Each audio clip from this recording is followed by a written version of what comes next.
Hello and welcome to the Switched On Podcast, where we take artists, scientists, performers, entrepreneurs, and doctors and scientists, discover what life experienced and switch them on to what they do and what type of habits they practice to keep their skills sharp. I'm your host, Kevin Flynn. With me today is Dr. Manuel Casanova. Dr. Casanova, how you doing? Couldn't be better. How about yourself? I'm doing great. So why don't you give us a rundown of what your story is, what your background is, how you got into what you do, and Yes, well, I am a physician, and my training was in neurology, then neuropathology, and finally in psychiatry. You could say that I am an overall neuroscientist. My main interest in terms of research has actually changed from Alzheimer's to schizophrenia, and maybe during the last 10 or 15 years it has been autism. Primarily as my first grandson was diagnosed with the condition. He had syndromic autism caused by a mutation, and he fell into the severe end of the spectrum. So a lot of what I have done during the last decade or so has been trying to figure out what is happening in the brain of autistic individuals and try to see if there's any sort of treatment that we could implement for the same. Mm-hmm. Yeah, and I remember I first got into your work through reading John Elder Robinson's book, his memoir "Switched On." That was his memoir of that was a memoir of his experience with the therapy known as Transcranial Magnetic Stimulation. You want to take us through what that exactly entails? Well, let me start by telling you that my approach was based on preliminary findings that I recovered from postmortem tissue, and we found that there was an inhibitory deficit in autism, and that many of the structures within the cerebral cortex that were modulated by inhibitory cells were at fault. And we thought that maybe by increasing the amount of inhibition within the cerebral cortex, we could correct that deficit. And one possibility was the use of transcranial magnetic stimulation.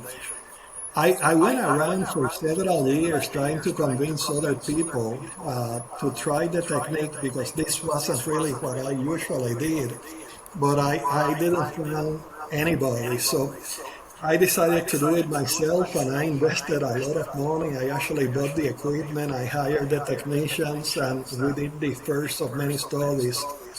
Maybe like 2006 or 2007. The first published study was 2009. And from there on, we have had maybe like 15 studies. We reported on over 400 patients active, and over 400 more that served as controls, for which we actually gave the treatment after breaking the blind.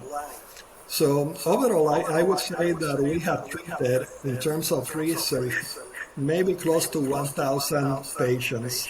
Wow. Now, transcranial magnetic stimulation is a technique that actually follows the laws of Faraday, that whenever you pass electricity through a conductor, there's a magnetic field that develops surrounding the same.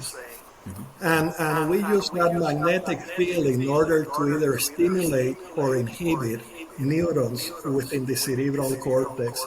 Usually when you use very low frequency stimulation, the results are inhibitory.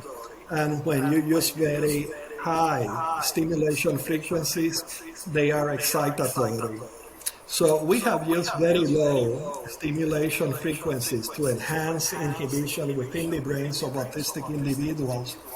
And we use many outcome measurements to define significance, including behavioral screening techniques that had to deal with socialization, repetitive behaviors, EEG techniques that had to do with evoked potentials, and several other techniques that we implemented, and we may actually discuss during the podcast, because one of them, which has to do with brainwave frequencies, we found that it was able to predict. If you did a baseline examination of the same, you would be able to predict which patients would improve and who wouldn't. So we thought that was very important. We also did a lot of autonomic measurements, initially as a safety index, just to ensure the safety of our patients. But then we found that TMS actually corrected many of the autonomic indices that were in this array. And that by itself was very important because it improved our patients' ability to sleep, to digest food, their social well-being, their anxiety. How about their ability to focus? Their ability to focus? What about their ability to concentrate and stick with long-term plans and? Yes. Yeah. Mm-hmm. Yeah. And there was an unexpected result because many patients with autism, they suffer from cardiac abnormalities related to heart rate rhythms. The rhythm is actually very, very regular, which is abnormal. It predisposes a person to ventricular arrhythmias, and in many cases, many of them go to sudden cardiac death. And we found that TMS actually corrected that. It was a prophylactic measure against cardiac arrhythmias. It's impressive. So I remember reading your blog. For everyone who doesn't know, Dr. Casanova has a blog called Cortical Chauvinism. It's definitely something you should check out if you get the chance. You wrote an article about a trip to China where you were part of a scientific conference where they were showcasing a lot of off-market, non-FDA approved TMS devices for home use. What kind of I mean, even I myself have been kind of looking into this sort of thing myself, trying to get a device for my own usage. But unfortunately, there's nothing really in America. There's nothing really in the for sale in the U.S. that really would be at the level of a clinical TMS machine, at least not yet. And it's probably it's probably at least a couple decades before something like that becomes available. What kind of pathway could you envision for something like that moving forward? Would it be possible to maybe one day have a portable device that somebody could use in their home for something like that? And how would it affect their intelligence and their mood and their ability to think long term and their concentration compared to a clinical device? Because something like that, I imagine, would be very tricky. Mm-hmm. Well, portable devices are available as of present. As you were mentioning, they are more prevalent in other countries than in the United States. They are helmet-like devices that you can wear, and the problem being that they have a very low magnetic field strength. So their ability to make neurons fire is restricted. Instead, they actually change the probability of neurons firing, but not necessarily their firing. They are used primarily for headaches. Migraine would be the most well-known application. But in the case of autism, where we need to concentrate and focus the strength of the field in a particular region of the brain and make the necessary changes, they are really not reliable enough as of present. I will tell you that I see where such devices may actually come into good use in autism, especially if you were able to select more than one area for stimulation. because that would allow you to train the brain to entrap the brain waves and how the brain areas communicate with themselves and improve that. Because that's one of the major problems that appears to be at fault in the brains of autistic individuals. They do great by thinking within an individual area, and those functions are actually expressed appropriately. But when they have to link different areas together, especially far apart among both hemispheres, that's where they have problems. So if you were able to train the brain on the different areas to work together, that would be great. And a helmet in that regards would be a great idea, especially one that had multiple foci for stimulation. Yeah, because I remember reading in a science article that this is a little tricky to describe. This one blogger I used to follow, her name was Gwen Canson. She did a very good job of explaining the physiology between autistic and non-autistic brains. What you just described there sounds a lot like what she was saying, in that there's less of a connection between the two hemispheres of the brain in autistic individuals, but there are more connections between certain regions, and the reason for that is because there's a compensation there's a compensation for the fact that there's less connection between the two hemispheres with the brain having more connections within certain brain regions in other areas. And that could also explain why, a lot of people on the spectrum tend to have very laser-like intense focus on specific areas. Yeah. I will tell you that a lot of the anatomical studies have all coincided on the fact that very short projections, those that are called like mu fibers, that go from one gyri to the adjacent gyri, they are overrepresented in autistic individuals. But the very long projections that would join that gyri with the homologous gyri on the opposite hemisphere, those are diminished. Things that have to do with joint attention, with language, with socialization, okay, are all impaired because they need multiple areas in both hemispheres, and they require the long connections. Visual acuity, for example, finding Nemo within a picture, okay, that would require only the ability of the visual cortex, and autistic individuals would do actually quite well, because as long as the function that you're trying to extract from one single area, then they do quite well. Mm-hmm. So another question I wanted to ask was, we're going to switch gears here. I was reading your bio a few days ago, and a lot of the work you do kind of has upset a lot of people in the so-called autistic community. I remember reading that you even received death threats at one point because of your desire to improve this part of the human condition. I'm sorry, I apologize if this brings up distressing or depressing memories, but do you want to maybe walk me through that, about what exactly happened and what kind of... There's a movement within the autism community, and it's called the neurodiversity movement. And there are two main sides to that spectrum. I call it the soft and the hard. The soft is one that wants to eliminate pejorative terms and wants to improve accommodations for autistic individuals. And we all really want that to happen, period.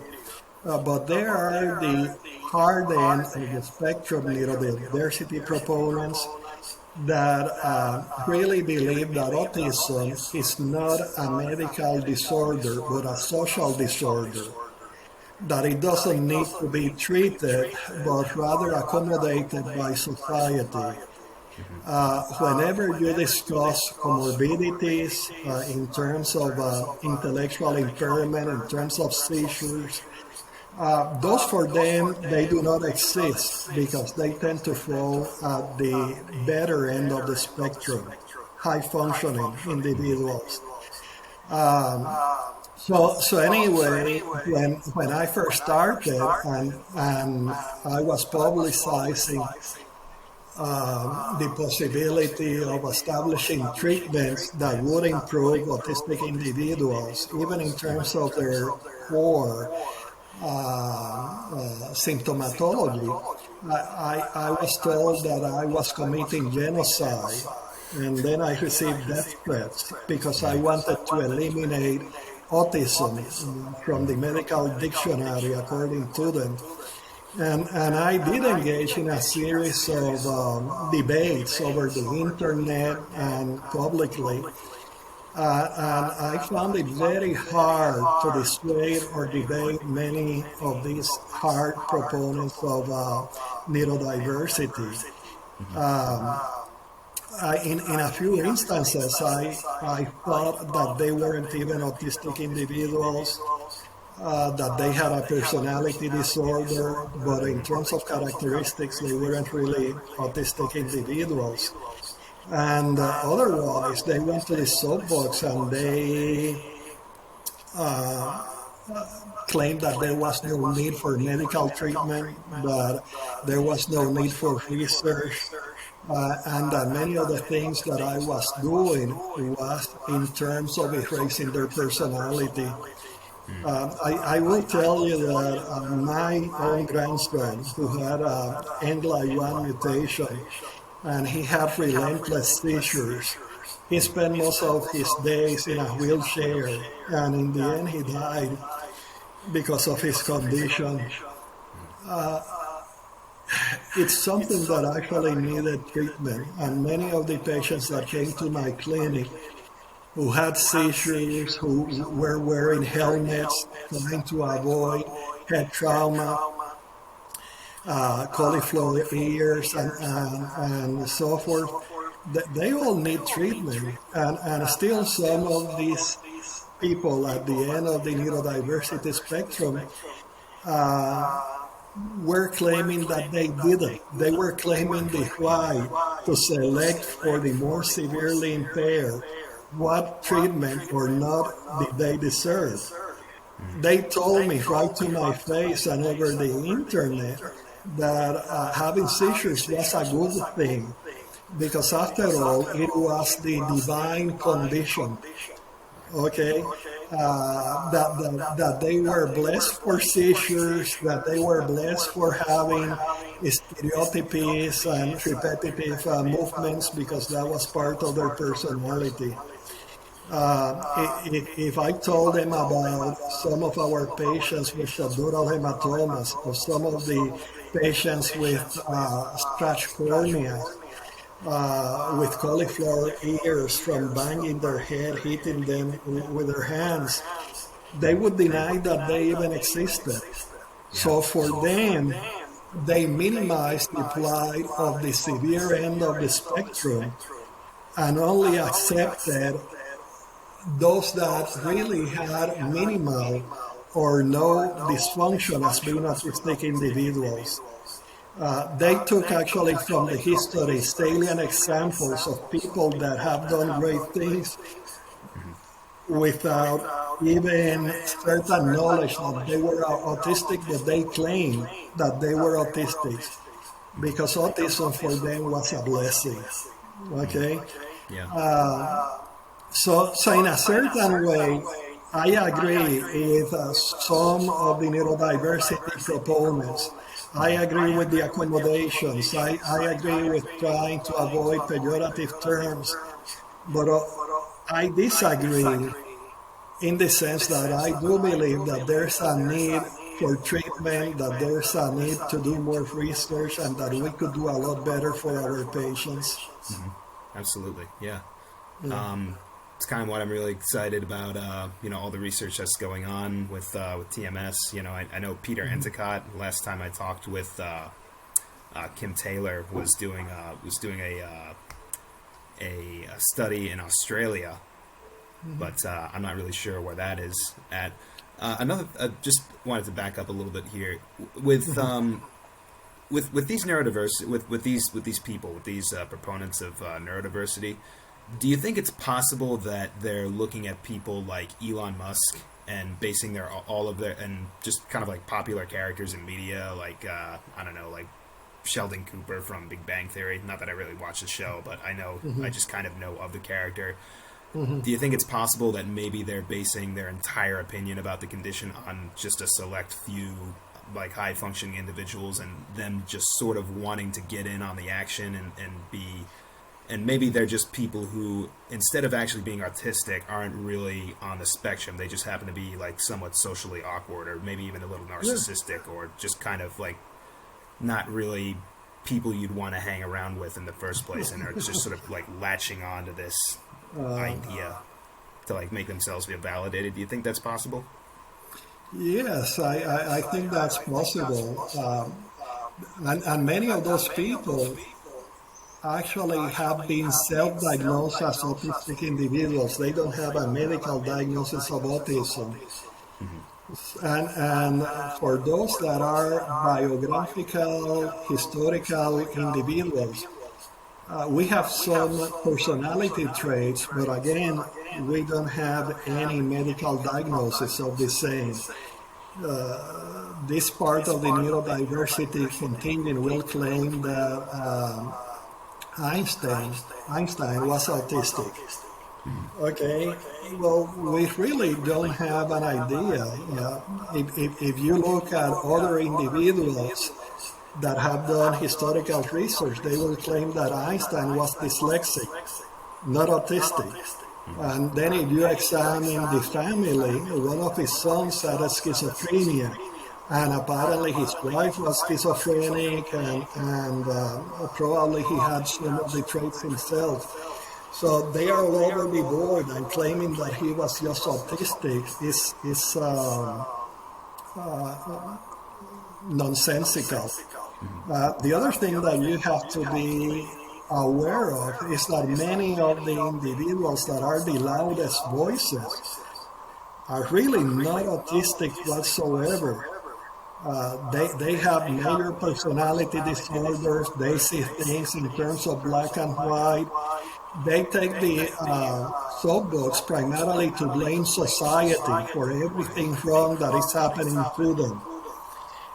They don't take responsibility for their actions, period. And in that regards, obviously, they wouldn't like to be examined by a physician or to receive treatment or to have any research done on the condition, because to start with, they are not autistic. So you have to be very, very careful.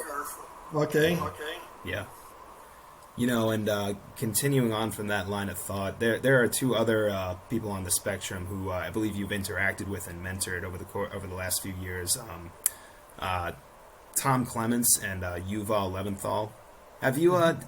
Do you know what? I remember I used to follow Tom on Twitter for a time, and I actually did. I don't know him very well personally. I'm kind of only vaguely acquainted with him. I think I exchanged a few messages with him on Twitter at one point. Do you have any idea what happened to him? Have you spoken to him in a while? Well, he actually pulled himself out of the social media because of the backlash.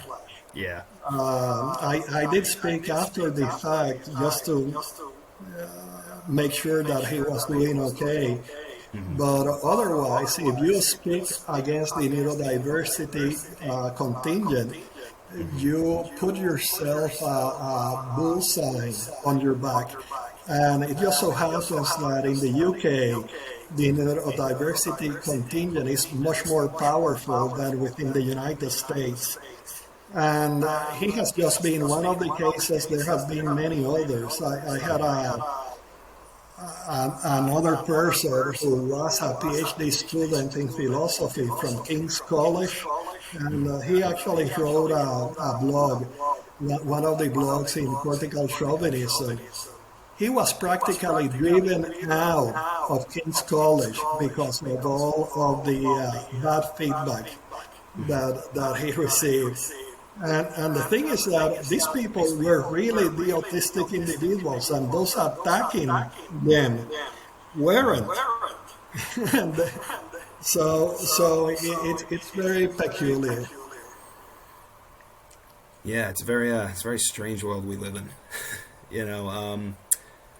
What about Yuval Leventhal? Have you spoken with him recently or within the past? Lately. I mean, Yuval is a very nice person. He has a curious story because I mean, both of his parents, I think they are college professors, and he was able to graduate, I think, in electronic engineering with a good degree, but having many difficulties. He was one of those people that actually read a lot about autism and said, you know, I better devote myself to the sciences and to math and to engineering because I have this special power, according to all of these writings. And he actually found it quite hard. But he did finish his studies, and he was practicing as a present. He took some time to actually research his condition and try to provide for treatment of his own that was based primarily in terms of diets. Yeah, I remember reading a lot about that. He pretty much cut out, I think, gluten from his diet, and there was a couple other things, but I don't really have time to get into that at the moment. Switching gears from that, there's I know there's a lot of controversy surrounding neurodiversity and all that, and for good reason. It's a very touchy subject. You know, what do you think what do you think differentiates people, or what do you think makes the difference in somebody's neurology between somebody, say, like who's very high functioning, like Elon Musk, or somebody between somebody like Elon Musk and, say, someone like somebody who's on the lower end of the spectrum? Like, what do you think?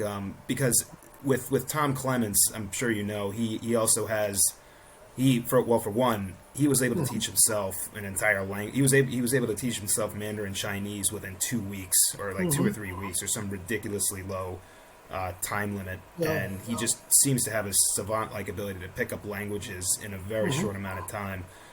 But his brother, in contrast, is just very much impaired. What do you think? What do you think are the primary factors that make a difference between such high level, such a vast difference in cognitive ability?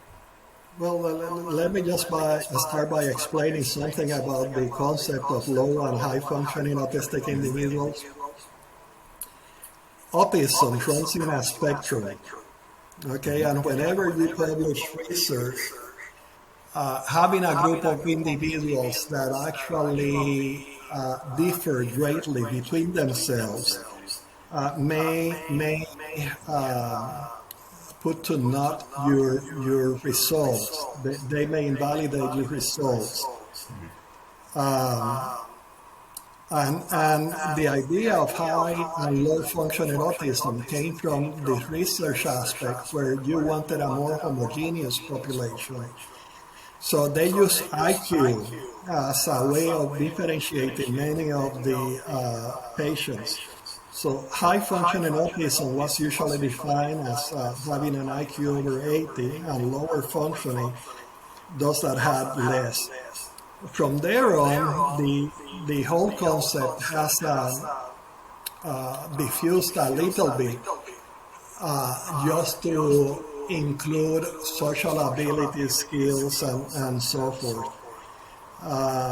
It doesn't have to do all that much with intellectual abilities, I will tell you that.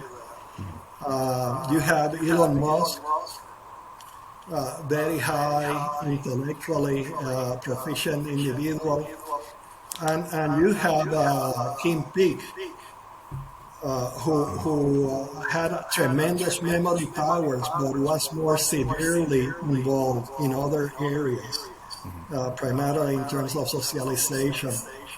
So just talking about intellectual achievement is one of the puzzle pieces of autism.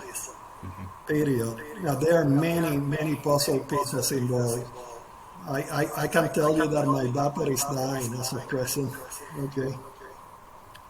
Yeah, I'm really sorry to hear that. Yeah, that's got to be rough. Let's see, what else do I want to cover? Oh yeah, with everything that's happened with the people who came after you and what they kind of tried to defame your character. How did you go about? And this is that must have taken a large amount of emotional control on your part, because this is a very these people that came at you and attacked your character essentially for essentially devoting your life to helping other people who are less fortunate and have like a harder time fitting into society. How did you find it difficult to keep your cool, and what strategies and tactics did you use to focus your mind and not let your emotions overwhelm you and reach for bitterness? Having many patients that I have taken care of, and even family members, I wasn't bothered in the least when the criticism actually came from autistic individuals. Okay, I had also problems with some of the parents within the neurodiversity contingent. Again, I had no problem personally with them, because I understood that we were working in common towards improving the well-being of our kids. So as long as you have that at the forefront, then everything will be okay. I wasn't bothered by any of the threats. I never considered them very seriously to start with. As long as we're doing the best for our kids, that's what's really important. Yeah, absolutely. But I will tell you, if anything, all of the controversies at the end were in part responsible for lack of funding and for not being able to recruit all of the necessary patients for research. And in the end, to cut my job and close the laboratory. So there was a significant cost involved. Yeah. Do you think I haven't gone to it in a while, but I am a pretty big fan of stand-up comedy, and I know this is kind of going off on a tangent a little bit. Do you think what do you think would be a good way to draw attention and kind of like make lemon out of lemonade? Because I know this is kind of a very and what you just described is a very sad and frustrating scenario, but I'm kind of looking to maybe draw. I kind of have an interest in passion for satire and comedy, and I kind of believe a lot of really sad feelings in my. I've been able to use it to ameliorate a lot of sad feelings in my life through just studying the works of other comedians and artists. Do you think there's a way that we could kind of come together and use that medium as a way to maybe shine a light on this, to show people that there is a way to help with this condition, and that these people may not necessarily be as altruistic as I think they are? Do you think there's a way that could come about? I know that's a really tough, that's a really meandering question. Definitely. Yeah. Many people would believe that it's impossible because autistic individuals usually have impairments in terms of imitation, and presumably they have limitations in terms of theory of mind that would prevent them from empathizing or getting into the flow of particularly emotionally charged situations. But when I first went to one of the Autism One meetings, we had a get-together after the main part of the presentations. And we had cinematic presentations and other activities. One of them was the son of this lady who's a teacher, Paradiso, and she was the wife of Steve Edelson, the CEO from Autism Research Institute. And he did a comedy bit, and he tried his hand in terms of a stand-up comedy and went on a tour. And he was a truly autistic individual, and it caught my attention because he called fun on his condition and took it in a good natured manner. I learned a lot from that presentation, and I think that others could actually follow suit. Yeah, absolutely. What was that name again? Just one more time so I can. Well, I will look it up. I think her name is Paradiso, and I am not sure about her son's name, but it was an Autism One activity, and she went on to marry Steve Edelson, who's the CEO of the ARI. Mm-hmm. Yeah, definitely. Okay, I'll have to message you after this, but because I'm interested in that. Just one final question before we wrap up. I remember TMS is actually used to treat a lot of different conditions, and I know you mostly dealt with people on the you dealt almost you dealt mostly with people on the autism spectrum in your work. Were there any people with exclusively ADHD or more heavily affected by attentional difficulties on the autism spectrum that you treated that were able to focus or experienced significant increases in their ability to focus and live independently as a result of this? Like what Yes. how were there yeah go ahead. About one third of autistic individuals have ADHD comorbidity.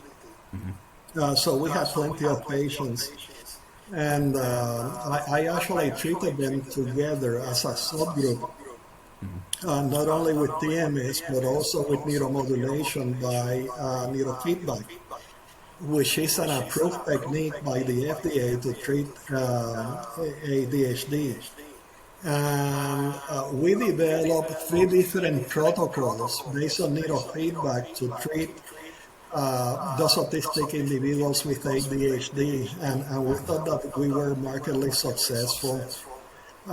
It really depended on the number of sessions that they had.